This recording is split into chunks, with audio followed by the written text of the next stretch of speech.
नमस्कार शेतकरी मित्रांनो, स्वागत आहे तुमचे पवन एग्रोटेक यूट्यूब चॅनलमध्ये। शेतकरी मित्रांनो, नानाजी देशमुख कृषी संजीवनी प्रकल्प म्हणजेच पोखरा योजना टप्पा 2 अंतर्गत 2026 मध्ये नेमक्या कोणत्या योजना उपलब्ध आहेत, कोणत्या योजनेचा लाभ तुम्ही घेऊ शकता आणि कोणते घटक यामध्ये समाविष्ट आहे याची संपूर्ण माहिती आजच्या या व्हिडिओमध्ये आपण पाहणार आहोत। म्हणून हा व्हिडिओ शेवटपर्यंत नक्की पहा। जर तुम्हाला पोखरा योजना, महा-डीबीटी योजना, शासनाची नवीन JR, ऑनलाईन अर्ज प्रक्रिया आणि शेतीविषयक अपडेट सर्वात आधी मिळवण्यासाठी आत्ताच पवन एग्रोटेक यूट्यूब चॅनलला सबस्क्राइब करा। चला तर शेतकरी मित्रांनो, वेळ न घालवता जाणून घेऊया पोखरा योजनेमध्ये 2026 मध्ये कोणत्या योजना आहेत। शेतकरी मित्रांनो, सर्वात पहिली बघू शकता तुम्ही कृषी वानिकीकरण।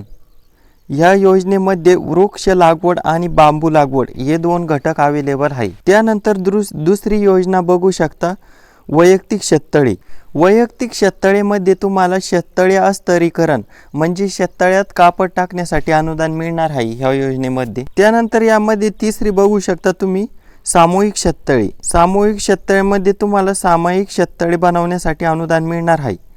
त्यानंतर चौथी योजना बघू शकता फळबाग लागवड। फळबाग लागवडमध्ये तुम्हाला आंबा, पेरू, डाळिंब, संत्रा, मोसंबी, लिंबू, कलम, सीताफळ, आवळा, काजू, चिंच, जांभूळ, कोकम, नारळ पिशवीसह, नारळ पिशवी विरहित, नारळ पिशवी CVTXD पिशवीसह, नारळ व लिंबू रोपे, अंजीर, चिक्कू, फणस एवढ्या फळपिकासाठी तुम्हाला अनुदान मिळणार आहे। त्यानंतर बघू शकता तुम्ही गोड्या पाण्यातील मत्स्यपालन। या ठिकाणी तुम्हाला शेततळ्यामध्ये मत्स्यपालन करण्यासाठी अनुदान मिळणार आहे, शेततळे अस्तरीकरणासह व शेततळे अस्तरीकरणाशिवाय, म्हणजे शेततळ्यामध्ये मत्स्यपालन करण्यासाठी अनुदान मिळणार आहे। त्यानंतर सूक्ष्म सिंचन ही योजना आहे पोखरामध्ये। सूक्ष्म सिंचन मध्ये तुम्हाला ठिबक सिंचन व तुषार सिंचन या दोन घटकासाठी अनुदान मिळणार आहे। त्यानंतर सूक्ष्म सिंचन झाल्यानंतर बांधावरील परकीय लागवड, यामध्ये तुम्हाला वृक्ष लागवड व बांबू लागवड हे दोन घटकासाठी अनुदान मिळणार आहे। त्यानंतरची योजना बघू शकता इथे सेंद्रिय निविष्ठा उत्पादन युनिट। यामध्ये दोन घटक आहे, गांडूळ खत युनिट व नाफेड कंपोस्ट खत युनिट। या दोन्ही घटकासाठी तुम्हाला अनुदान मिळणार आहे। त्यानंतरची योजना बघू शकता हवामान अनुकूल वाहनाचे पायाभूत आणि प्रमाणित बियाणे तयार करणे। यामध्ये बीजोत्पादन या घटकासाठी अनुदान मिळणार आहे।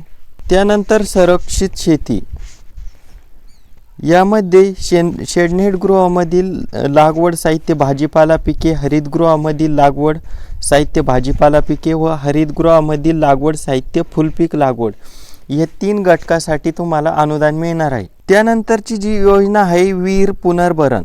विहीर पुनर्भरणमध्ये 4 घटक आहे। विहीर पुनर्भरणसाठी तुम्हाला 20 ते 22 हजार रुपयाच्या दरम्यान अनुदान मिळू शकते।